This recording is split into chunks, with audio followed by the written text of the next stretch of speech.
My name is Jennifer Adams, and I want to welcome all of you to the School of Education's Doctoral Student Colloquium series. I'm going to be moderating this session today. We're really pleased to welcome all of our attendees, including School of Education faculty, staff, and students, university body at large, community members, as well as partner organizations. The Doctoral Student Colloquium series offers School of Education doctoral students an opportunity to share their original research and to learn from their peers, faculty, and staff. Each month, one EDD student and one PhD student presents their research at the colloquium, which is normally offered both on campus at Drexel University and online through Zoom. However, due to the COVID-19 global pandemic, all colloquium events for the 2021 academic year are being held virtually through Zoom. These sessions help doctoral students to connect with each other and to develop a peer community that is invaluable in supporting their journeys in the program. Each doctoral student presenter is also asked to write a research brief that relates to his or her presentation, which is then included in an edited publication titled Doctoral Student Research Briefs, published on the School of Education's website. The research brief is a way to disseminate our doctoral students' research as shared in the colloquium in a concise format relevant to education. Each presenter is provided 20 minutes to share his or her research, and then we'll move to question and answers following each presentation. Please save your questions until the end of the presentation, and you are welcome to type your questions in the chat area on Zoom or use your mic to ask your question when we get to the question and answer part of the session. Our first speaker today is Kathleen Elliott, who is a PhD student in the School of Education. Katie worked in K-12 schools as a history teacher, both in the US and overseas for 10 years prior to beginning the doctoral program. Her dissertation research focuses on educative approaches for preventing radical extremism. Her other research interests include global citizenship education, sustainability education, feminist mentoring, education in emergencies, and teacher agency. The title of Katie's presentation today is Preventing Violent Extremism Through Education. And with that, I'll turn it over to Katie. Thank you so much, Dr. Adams. Let me pull up my PowerPoint. All right.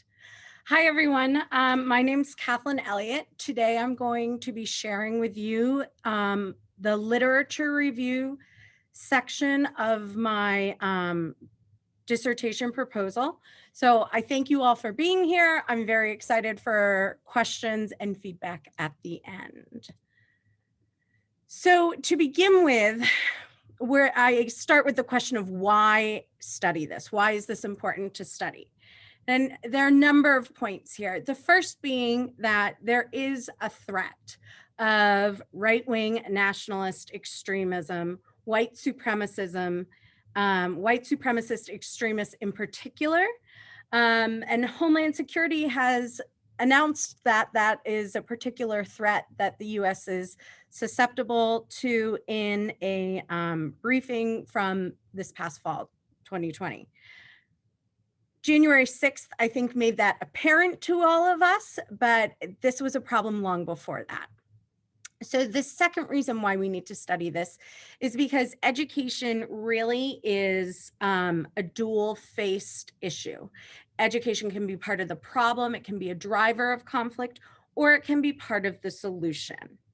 It is often the cause of violence, but it can be a factor for peace.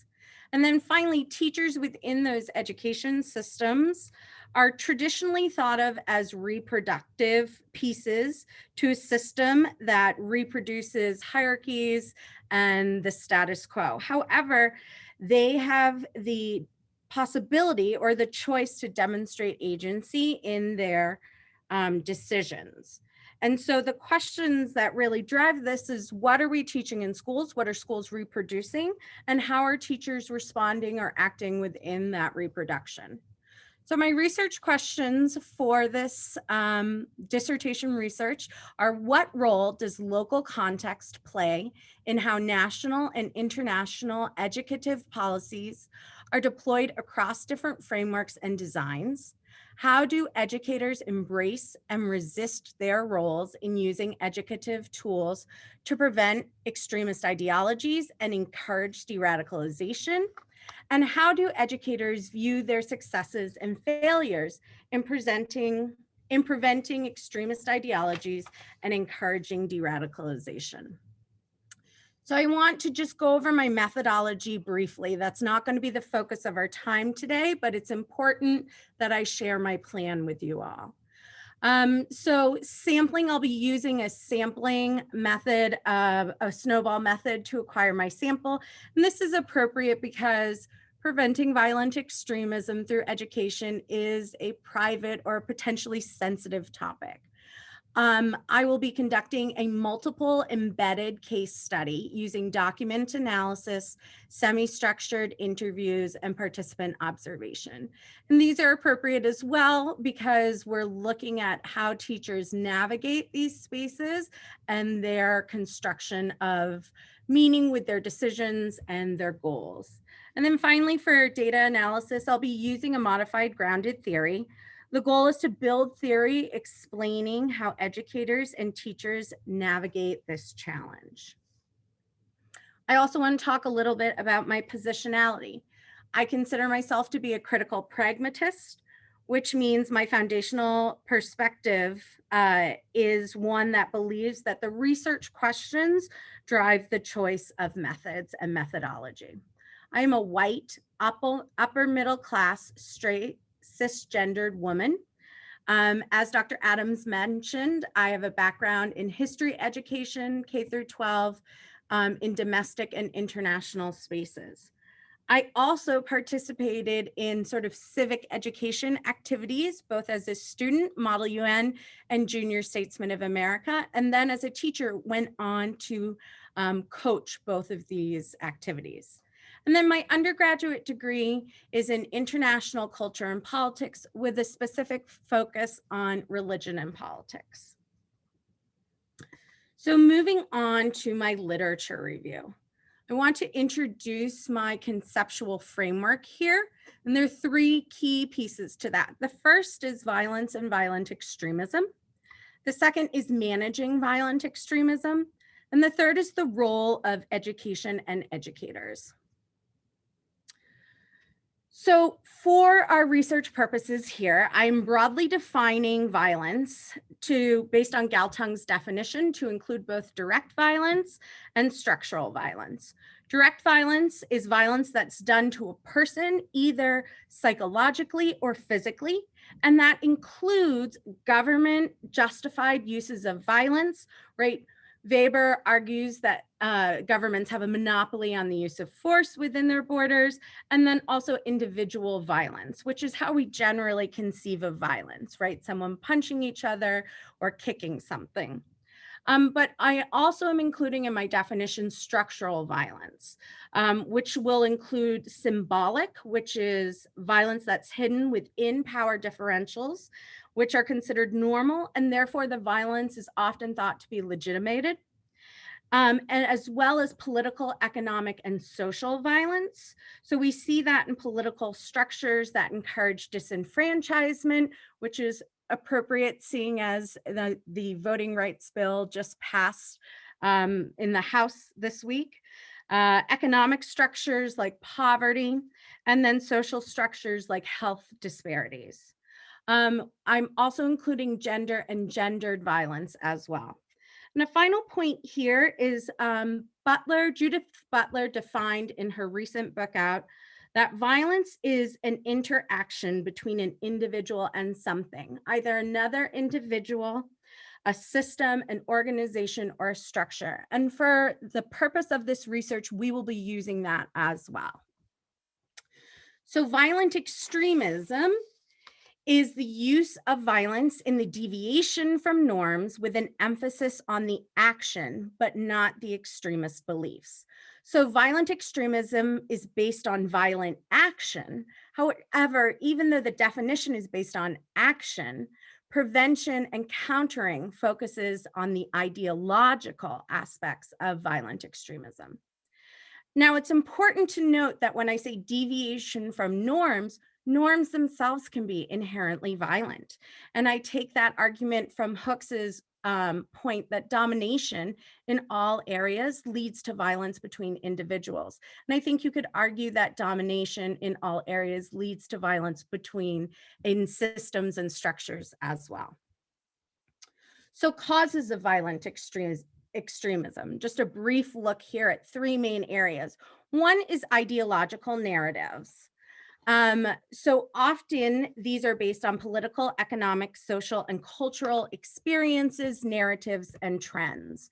So we see political choices are often based on narratives of history or on sacred values, and those narratives generally identify a goal or an obstacle to overcome. Often violence is embedded or accepted in these narratives. For example, racist violence, patriarchal violence, or settler citizenship violence.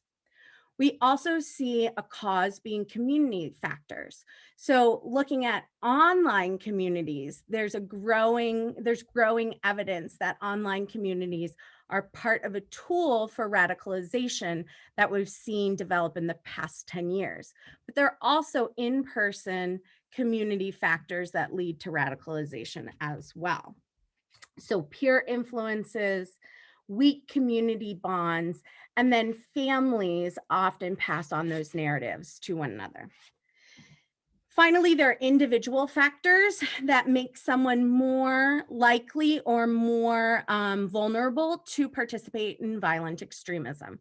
The first of which is a quest for significance. The second of which is triggering life event. So we often see a frustrated social need there, a breakup of a key relationship, a job loss. The next one is a sense of entitlement. And finally, a state of prepossession, which is the opposite of moderation. So someone who's slightly obsessive about topics and has trouble moderating those impulses. So we're moving into my second sort of area here with managing violent extremism. And that's going to focus on peace building. And peace building is defined as building a positive peace. And that comes really from Galtung. And he argues that positive peace is not just the absence of direct violence, but the absence of structural violence as well. And Barnett includes three dimensions of peace building. The first is stability creation, right? That's the ending of the direct violence. The second is building and restoring key state functions. And this would be if schools were destroyed, we'd be rebuilding schools. And then the third is creating a culture of peace. And creating a culture of peace is really where my research is going to focus.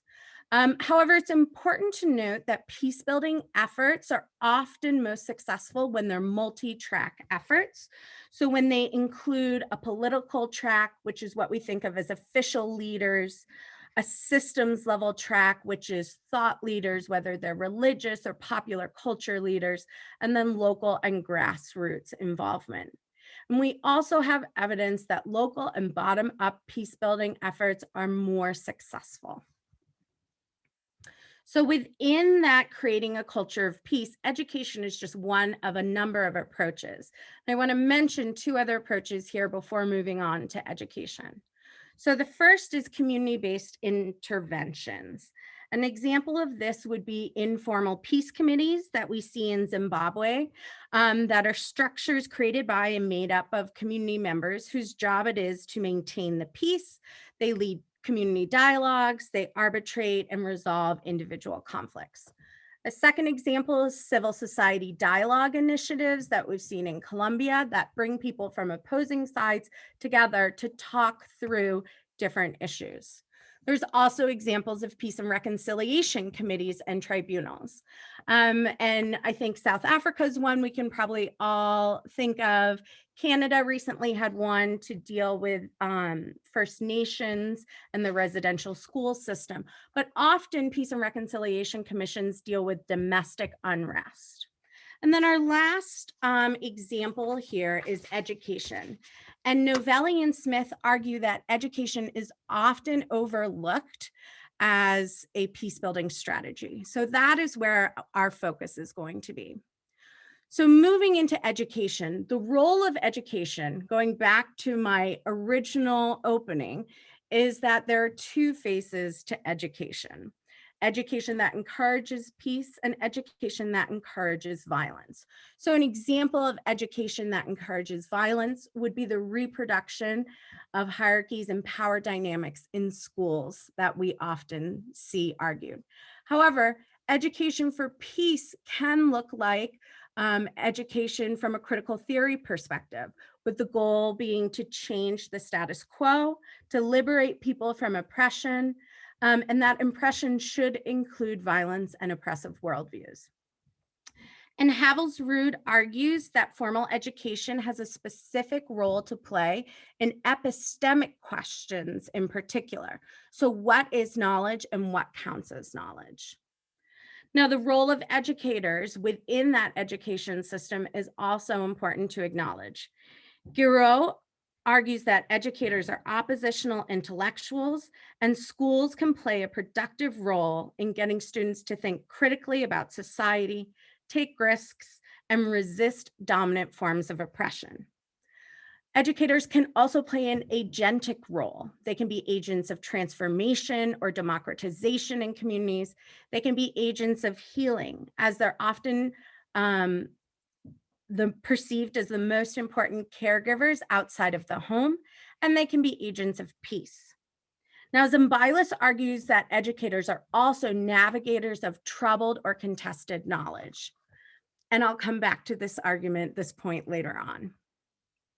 So this is the final section of my presentation where we're going to be looking at the potential tools that educators use. So they include curriculum, pedagogy, and social emotional skills. So looking at curriculum, there are three curriculum types that I'd like to highlight here. The first is peace education.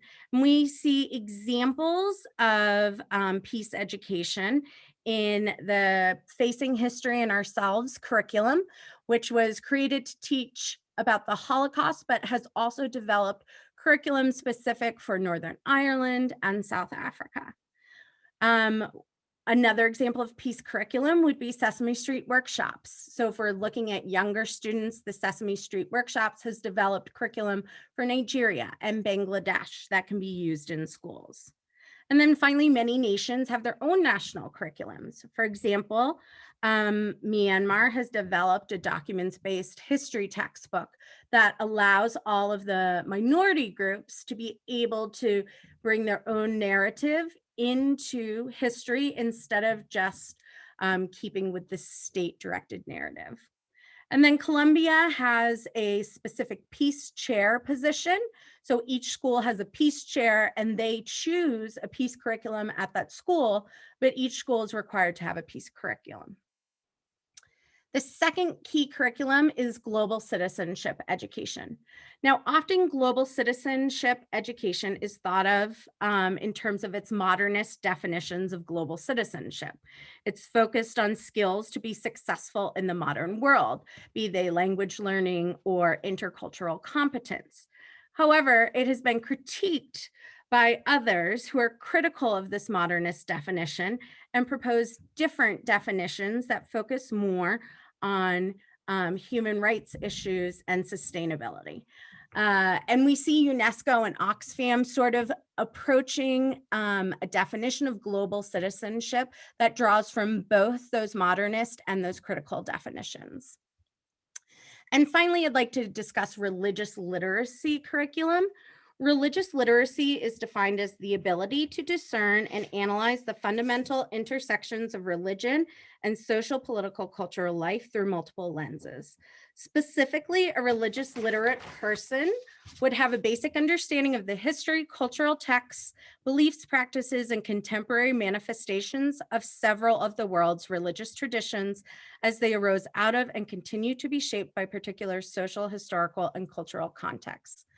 So Denham and Francis argue that 84% of the world, it considers themselves to be religious, and yet we don't teach our young people how to have conversations about religion, especially different religions. And we can see that in other countries, they've developed religious literacy education programs. For example, in Finland, it's part of the National Action Plan. And then in England, in the UK, there is a religious education program. And Gaffer Kuchar, who is our neighbor over at UPenn, has argued for the need for religious literacy education in the United States in a forthcoming book chapter. Moving on to pedagogy. I think the most appropriate type of pedagogy for preventing violent extremism is critical affective peace pedagogy, which comes from Zimbalist. And he argues that there needs to be an additional affective response to critical peace education, that because of that troubled knowledge and ideological narratives, students have emotional responses to some critical pedagogy in classrooms, and that as educators, we need to be able to unpack that. Built into that definition of critical affective peace pedagogy is critical peace pedagogy, which is teaching for the creation of a positive peace, not just an absence of direct violence, but an absence of structural violence as well. Critical pedagogy is also built into that, right? That is teaching to end the oppression of those who are without power. And then caring and affective pedagogy are both pieces of this too. And although they sound similar, they're slightly different. Caring pedagogy is teaching as a relationship of care, whereas affective pedagogy is feelings and emotions that are part of learning and need to be dealt with in order for students to learn. And let me just mention that for the purposes of this research study, that pedagogy learning is situated and cognitivist, that we learn in social situations and through legitimate peripheral participation. I am on our last section here. So there are three sort of buckets that have come up in social emotional skills. And so I'm organizing them by author here. The first is from Craig Glansky, whose work focuses on the psychological aspects of extremism. And so he argues there's a need for moderation, comfort with ambiguity, self-control. Harber, who looks at post-conflict societies globally, argues empathy, conflict resolution, trust. Bush and Saltarelli, who look specifically at education in post-ethnic conflict locations, argue for nonviolence, critical thinking, and tolerance. And then in conclusion, educative tools are used by educators to prevent violent extremism. And some examples of those tools that I'm focusing on are curriculum, pedagogy, and social emotional skills. And then the questions that I hope to be answered through my research are how educators select said tools, how educators reproduced and resist ideological narratives that drive schooling, and how local contexts interpret national and international policies around preventing violent extremism.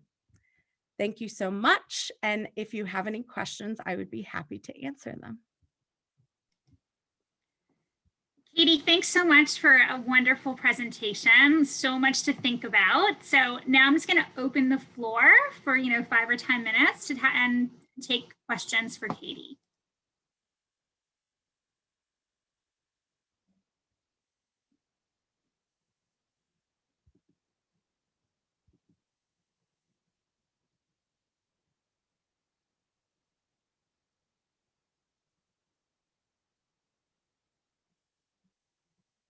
Well, while we're waiting for other questions maybe to pop in, Katie, not surprisingly, I have a question for you. Sure.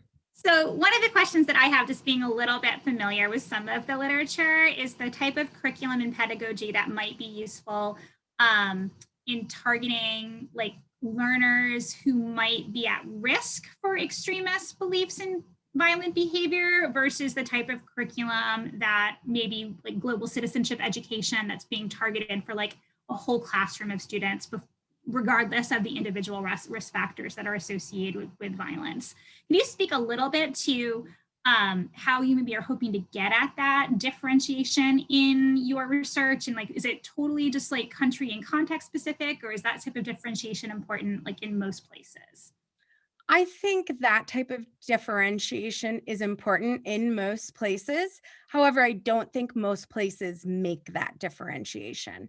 So in Finland, for example, they do make that differentiation. So like the global citizenship and religious literacy is broad. That's curriculum that all students engage with.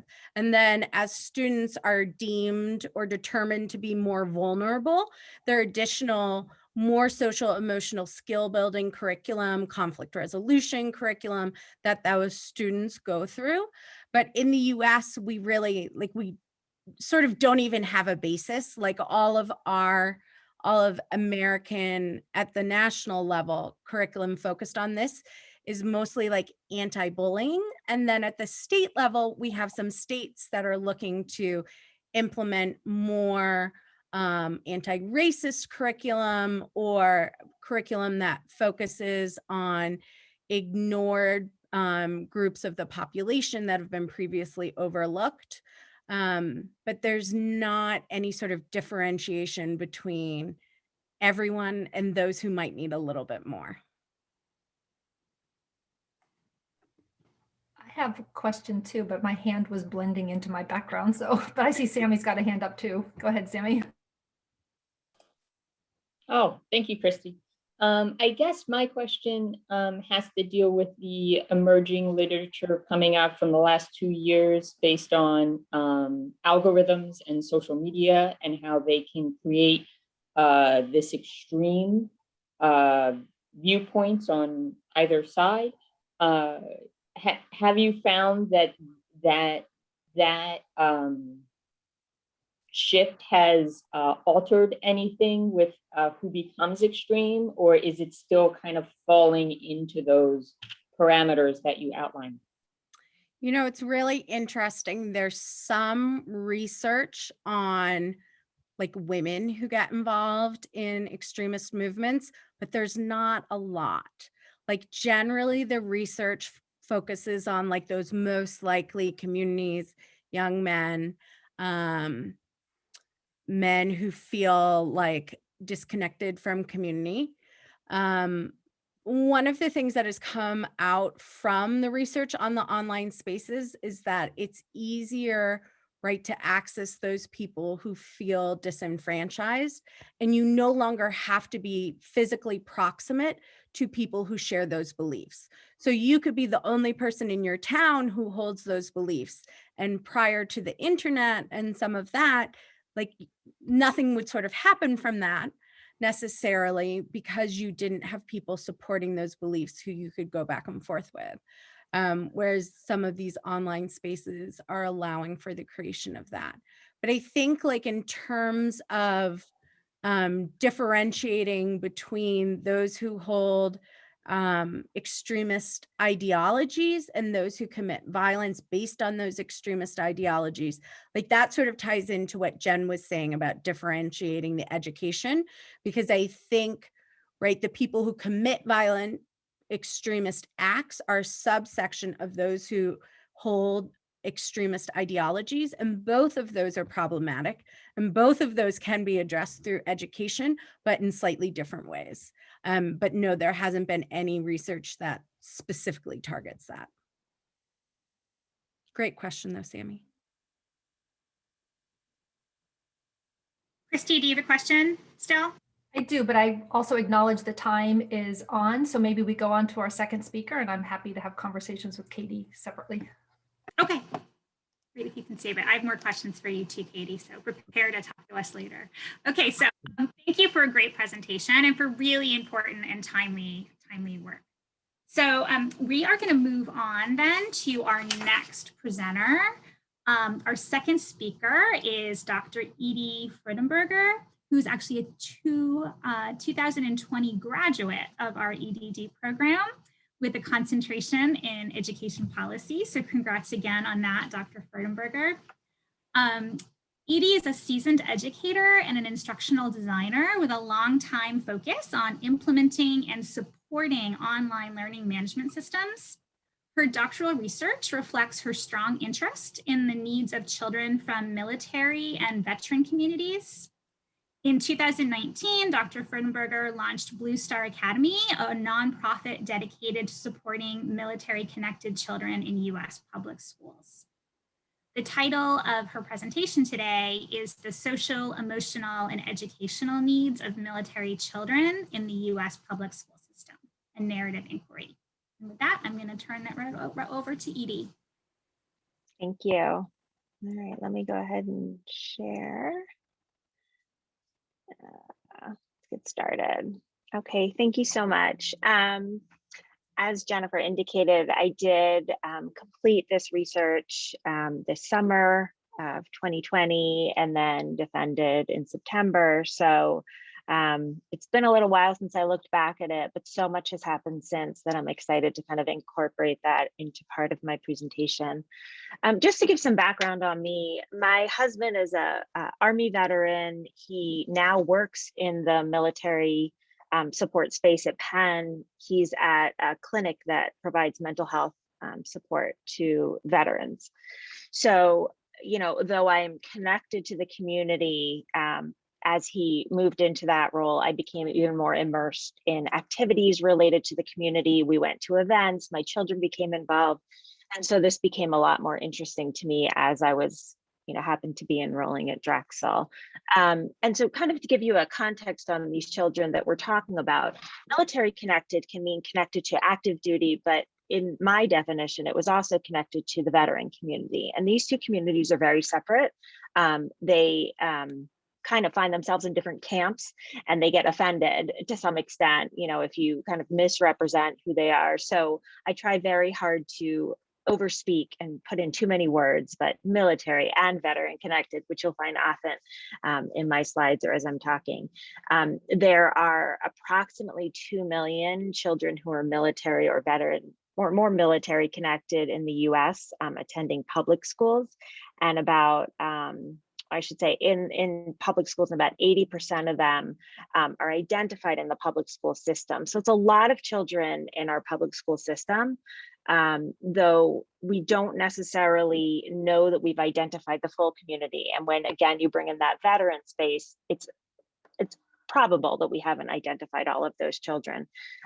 Typically, they move a lot, especially when they're part of an active duty family. So they could move 3 to 9 times in their K through 12 career. One of the students that I interviewed moved 12 times. She actually came back to me on a second interview and said, you know what, I missed a couple schools.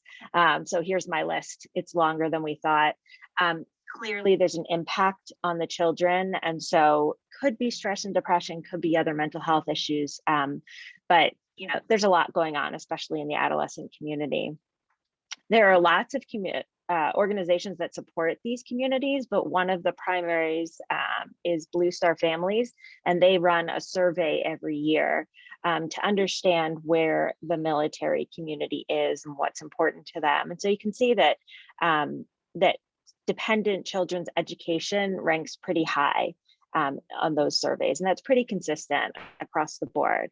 And then, of course, during my research, COVID hit. And so if we're talking about education, K through 12 education, there had to be an impact on what I was studying and how these children were feeling about school. And so Blue Star Families did conduct a pain points poll every week for a good stretch of time during the beginning of the pandemic. And they collected some really interesting information specifically about how military children were impacted. So I included some of that, you know, in what I was trying to understand.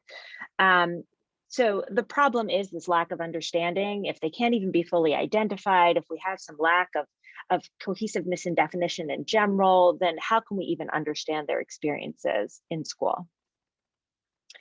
And so, you know, I should say there is some progress, and I'll kind of get to that in a bit. But overall, this invisibility, lack of understanding, some issues with the understanding of the military community in general does impact these children and how they're understood and educated. there is a new program that I felt was just crucial to highlight, that was not really in place as I was interviewing these students. And it's called the Purple Star School Program. So it came out of some research from Columbia University and an organization called MCEC, the Military Child Education Coalition. So there's a little bit more going on right now to deal with that invisibility. And this program essentially is training schools on how to deal or support military connected children. And there are other organizations that are in place. Some of them are more policy related and some are just more social supports. But of course, at all levels of governance, when you're trying to deal federal to state to local, it's a tough situation in general to get those standards out there, but to then meet the needs or policy-wise meet the standards that that can be applied for military connected children is tough. And so there is something called the Interstate Compact on Educational Opportunity for Military Children, which is a mouthful. And they did an interstate compact, which is an agreement by the states to sign on to legislation. So they took they didn't take a heavy-handed approach because they didn't want it to come from the top down where states did not have buy-in. And they went to all 5 states, and it took quite a bit of time to get everyone to sign on. And eventually they did. So they adopted the legislation willingly. And then hopefully the buy-in, is a little bit better in that respect. So that kind of has helped somewhat in terms of policy on how these children are supported. And I'm going to kind of skip over some of these other pieces so I can get into the meat of the research. But again, the purpose was to understand the educational needs of these children. And I chose a narrative study. I was fascinated by the idea of narrative inquiry. Who knew that my research would take place in such a seminal moment in history? But the narrative study is meant to place these children in history, in a time and place, to understand their context. And in the end, they were in the middle of a pandemic and the Black Lives Matter movement. So I was a little giddy that, my research got to be right in the middle of all this. It was pretty exciting. And I felt that really in the end, it couldn't be replicated in some way. So these are my questions. What stories do military connected children tell about their daily school experiences? Because I was ultimately connecting children with their stories and then retelling them, trying to magnify those stories. How do military connected children's stories reflect the impact of their parents' military service on their public school experiences? And then how do their stories affect their learning self-confidence and emotional well-being? And I did struggle with whether or not to just focus on the educational impact, but how can you disconnect, right, the social and emotional from the educational? So I stuck with it in the end. Luckily, I was telling Katie before this presentation, luckily my interviews were all meant to be virtual. So when, COVID came and I was about to start all of my interviews, it was literally probably a few days after my IRB was approved. I was lucky. The kids were at home and they were able to meet with me. So I met with 6 different students in different levels. So 2 in the high school age group, 2 in the middle school age group, and then 2 in the elementary school age group. And so they were either connected through active duty or their parent had been in active duty in the last 3 years. So potentially in the veteran space. And just kind of highlighting who my students were. Again, my goal was to retell and to magnify these stories. The stories were fantastic, and I'll share a couple anecdotes as we go. But that narrative inquiry really served me well in getting a good deep dive into the feelings and the true situations that these children are living in. I did do 3 interviews with each child, and they were I really let the children take the lead. I spent many hours listening to them. I actually, just as a quick anecdote, one of my students had broken her arm. She was that kind of girl, just kind of all over the place, which she had been in all the interviews. But for one of our interviews, she had just had surgery on her arm and insisted on meeting with me. And later, as I listened to the transcript, I realized perhaps she was under the influence of something. So it was a terrific, she was no holds barred. It was quite entertaining, but, brought her personality out. And then, what really was highlighted for me and what I learned a lot about was that we think Army, Navy, we think the branches.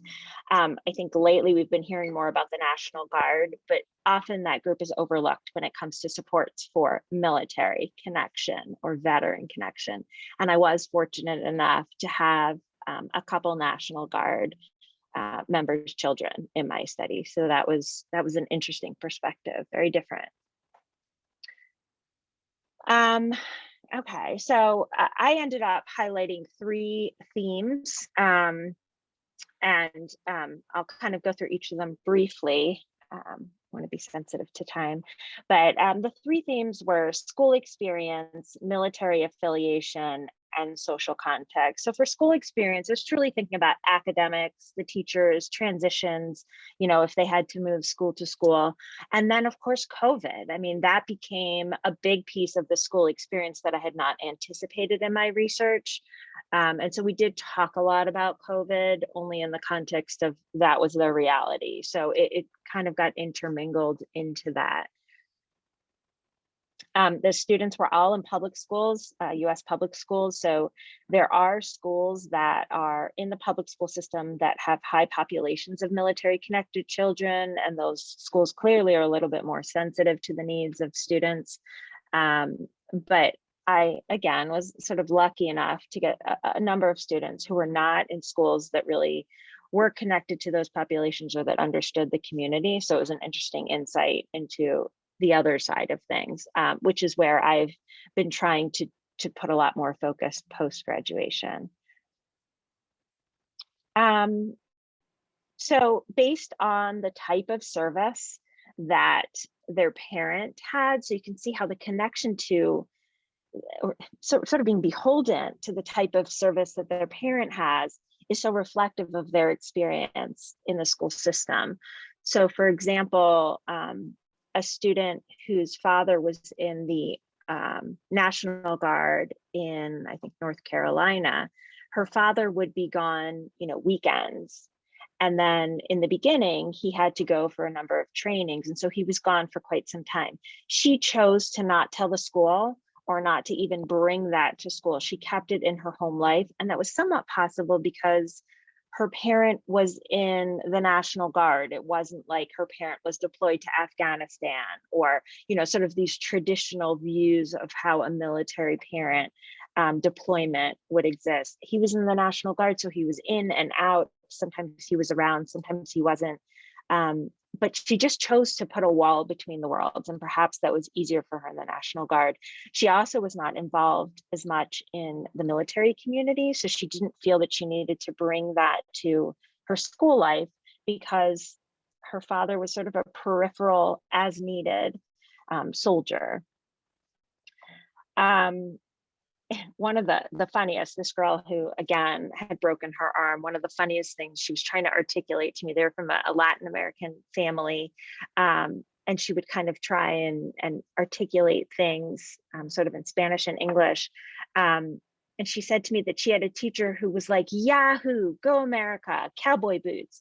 And I was like, do you mean she's relating to you because she thinks that that's America, and so you would somehow connect to her over cowboy boots? They were in North Carolina, or somewhere on the East Coast, and so it was just a very odd mix of how teachers tried to find this connection with these students, based on what their perceived experience would be through the military, or what they thought the students wanted to hear would relate to, but that's how through the voice of the student, it was this Yahoo, go America, and I was trying to discern what the teacher was truly trying to do or what was actually happening at school, but the stories were just fascinating in how they came across.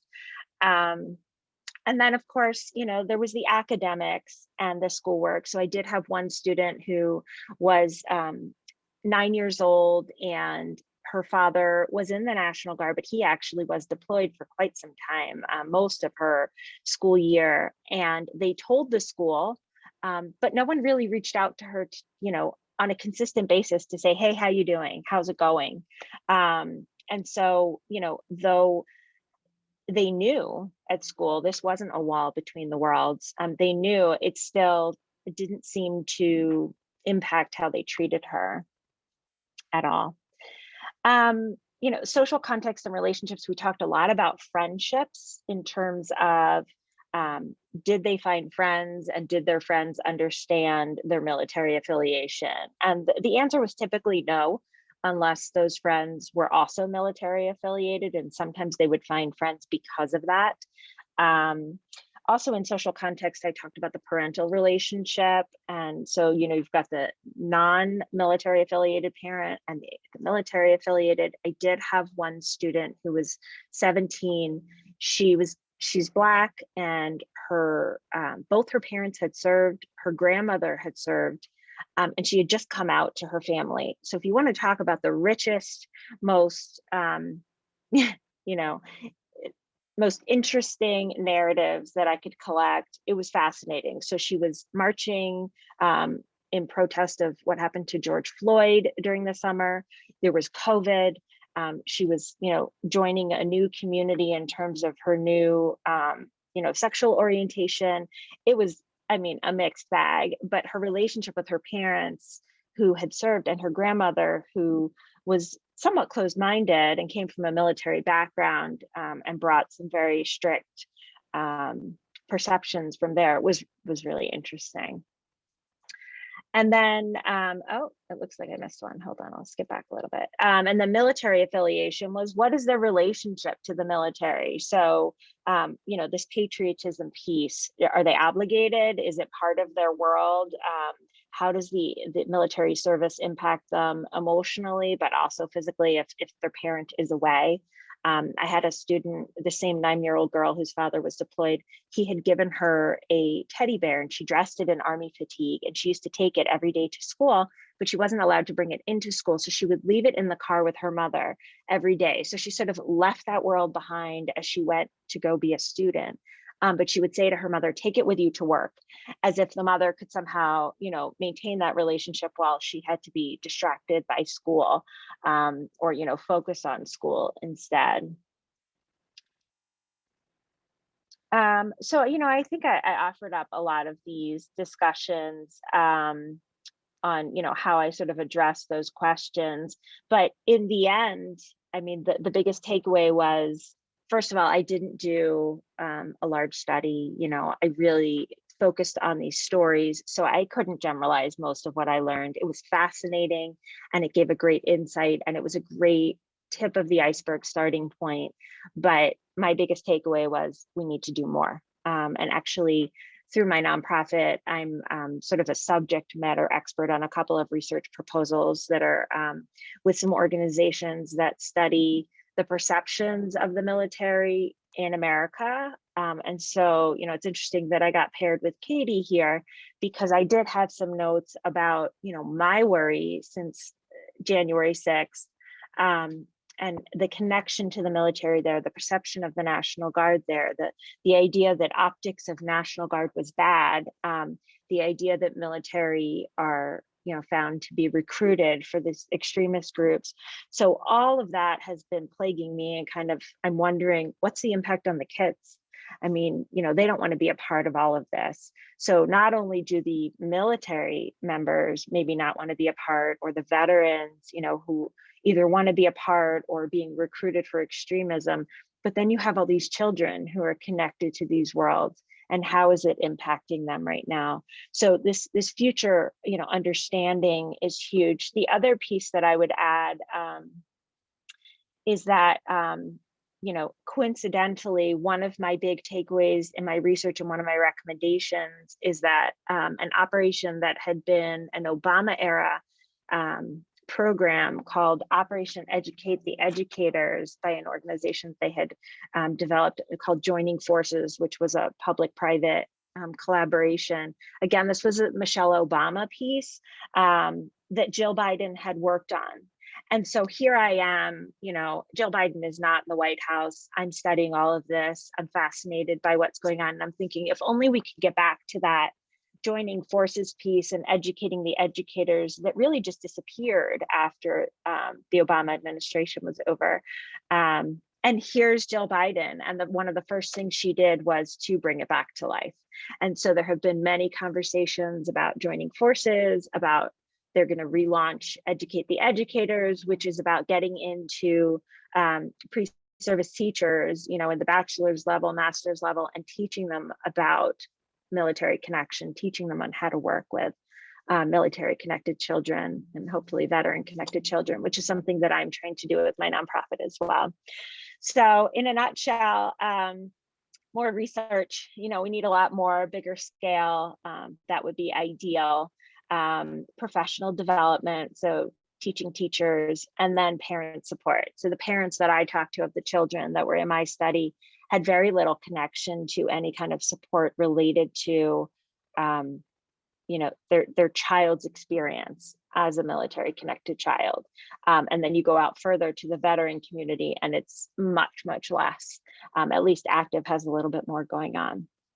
So that's it. I am done. Thanks so much, Edie. Another such a socially significant topic. I feel like these topics, I don't know if it was intentional, but they've gone so well together. No. Thank you so much for your presentation. I just want to open the floor up for questions for Edie. We can take them through the chat window, or you can just use your mic. Edie, I actually had a question. I had a couple questions for you.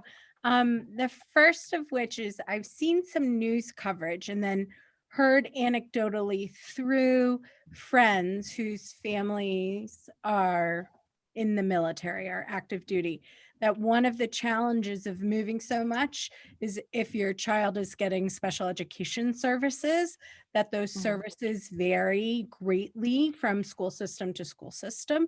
So I was wondering if that came up at all in your interviews. So to some extent, yes. One of the children that I interviewed in the elementary school space, she had an IEP for dyslexia. And so that was a struggle for her. Her mom was very proactive. And when she moved from one school to the next, she really relied very heavily and was lucky that this teacher from the previous school put a lot of things together and helped move it forward. So there are supposed to be transitional supports, and there are actually a lot of organizations that are looking at this. And one of the Biden initiatives is to help support the children with special needs in the military community. But this child or the parent didn't experience much help in transitioning the IEP. So the logistics of it and getting her started, it took months for her to get started on her new program. And I actually have two children who had IEPs, my older adopted children. And I know we transitioned them a couple times and it was extremely difficult. And there was a lot of, let's do this retroactively, oh, okay, we're not going to meet for 6 months, but let's pretend like we did 6 months ago and you were already. So that came up quite a bit, yeah, in those conversations.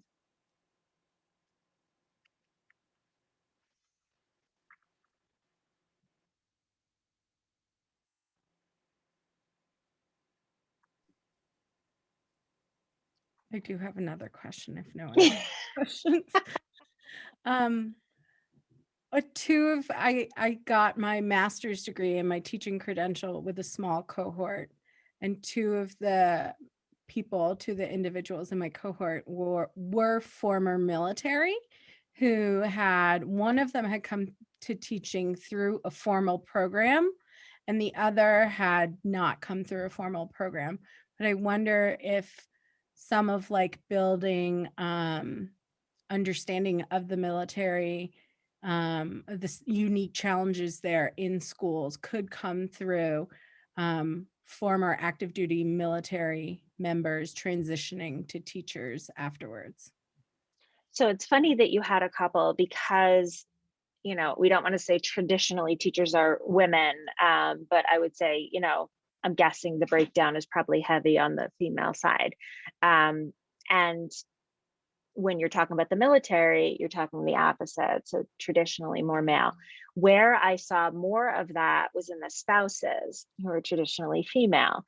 And so the struggle with their certification from state to state has made the conversation and has highlighted that group more. So less talking about their transitional issues, but more about the fact that being an educator and having that experience of the military family and being the parent of a military connected child could potentially be an interesting grouping. And I am part of a number of groups since I'm a military spouse. I kind of participate in these conversations where the focus really is on spouse work, but could be interesting if they put their minds together and kind of put some information into supporting the parents and the children in the schools. It would be interesting.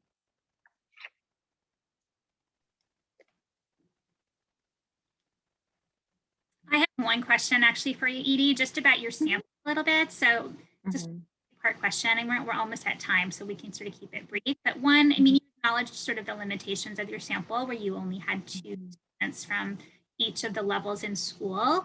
And I had 2 questions. Like one, if you were to do further work with this, do you feel like it would be important to focus in on one of those groups more than another, or would you keep it sort of a stratified that you would move forward looking at students in all 3 levels? And then also I was wondering about whether you had any information or interest in the role of, or the experiences of military children that are living outside of the US and attending international schools, and whether their experience is different. So I'll take part 2 first. I stayed far away from that because then we bring in the Department, of Defense, on educational activities. And so that's a whole other situation. I was trying to tease out those students who are less connected rather than more connected. There is a virtual high school for students over there. There's a whole curriculum. There's so many resources dedicated. They're obviously identified if they're military affiliated, and that's why they're overseas. So I tried very hard to stay away. And I haven't really gone there since. So that's kind of my out. And then in terms of the sampling, it's funny because I had this conversation with someone that I'm going to be proposing some research on, and we struggled because every place in the United States is going to be different. So how do you cover, the public schools? And I have tried to stay on public schools because I think it's an important place. Geographically is where we ended up. So were I to do this next, I don't think I would focus on grade level, though the adolescents certainly have their own unique needs and experiences. But I think that geographically, we're talking about proximity to bases and where there may be resources and supports. And so I'm trying to stay away from those resources and supports and find those other groupings. And so we're actually, one of our proposals is looking in the Northeast, further away from Rhode Island, where there are some bases, but more in the Massachusetts area where they've done some research anyway on the military community.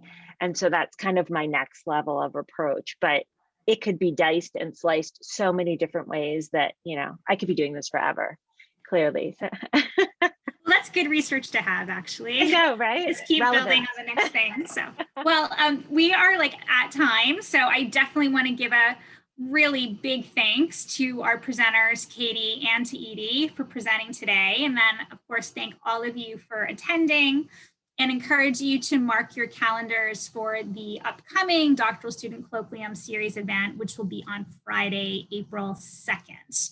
And it'll be noon to 1 p.m. right here online. And so we look forward to seeing you next month as well. So have a great afternoon.